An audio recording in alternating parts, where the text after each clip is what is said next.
যদিও কোনো ডেকরেটরের লোক পাওয়া যায়নি, যেহেতু বিয়া ঈদের অনুষ্ঠান, এজন্য কোনো কর্মচারীও পাওয়া যায়নি। এটা আমার এক ছেলে এবং আমার 2-3টা ভাইটিরা এরা মিলে স্টেজ করছে। আমার ছেলে স্টেজ বাঁধতে সম্পূর্ণ করে অনেক পরিশ্রমের মধ্যে আপনাদের গান শোনাবার মতন তৌফিক আমার নেই, কিন্তু আমি অনেকগুলো গান আসলে সিলেক্ট করে রেখেছিলাম যে গানগুলো আপনাদেরকে উপহার দেব। যাই হোক, আমার বাড়িতে আমি গান করলে আর থাকে, সেই জন্যই তো শিল্পী আনা। যাই হোক, তবে শিল্পীরা দরদ কণ্ঠে গান করেছেন, সুন্দর সুন্দর গান করেছেন, আমি তাদেরকে অনেক অনেক ধন্যবাদ। আমিও দীর্ঘ 30 বছর গান করেছি।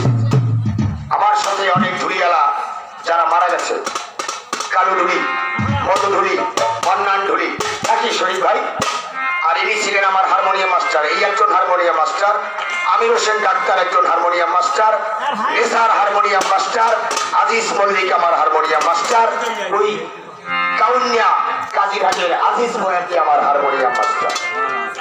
এরা অনেকেই চলে গেছে, অনেকেই রয়ে গেছে। শিশুবেলায় গানের জগতে ঢুকেছি, এই সাদা পোশাক শিশুবেলায় পড়েছি, এই পোশাকই আমার এখনো আছে। আমি শুধু ব্যবহার করি একটি সাদা শার্ট, সেটা পরিষ্কার হইলেও পারে, না হইলেও পারে। আমি আমার এই পুরুষ শুধু আমার দেশের মানুষের জন্য। তারা আমাকে বলে, ভাই আপনি একটা অনুষ্ঠান করে আমাদেরকে গান উপহার দেবেন, সেই জন্য আমার এই অনুষ্ঠান। যাই হোক, আপনাদেরকে তেমন বসার জায়গা দিতে পারিনি, ভালো খাওয়া দাওয়া দিতে পারিনি।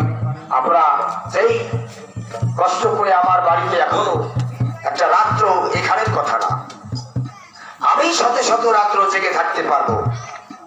যেমন আমার শ্রদ্ধের মুরব্বীরা আসছে, প্রশাসন আসছে, তাদেরও আমার মতন হাল, তাদের চোখে ঘুম, আমার মতন চাকরি নাকি।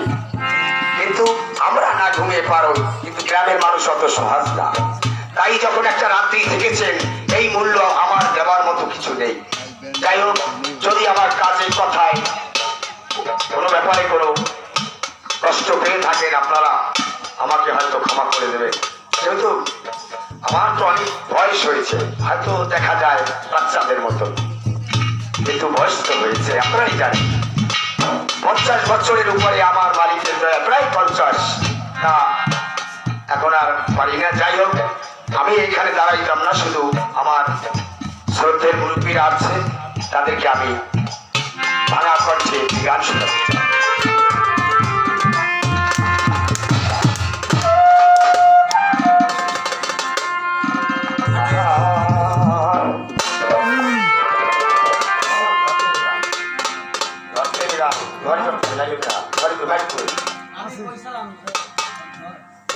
বাবা তোমার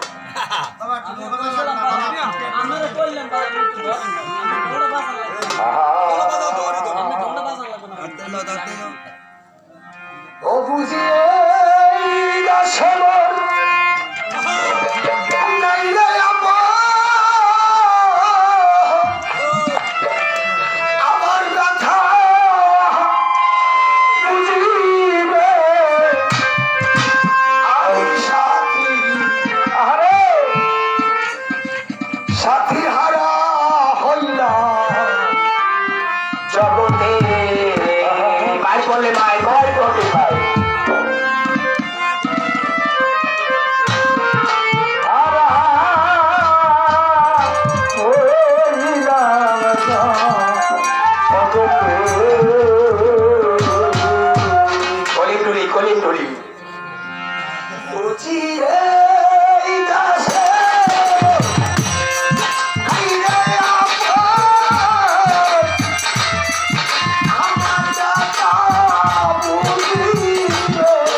Hey,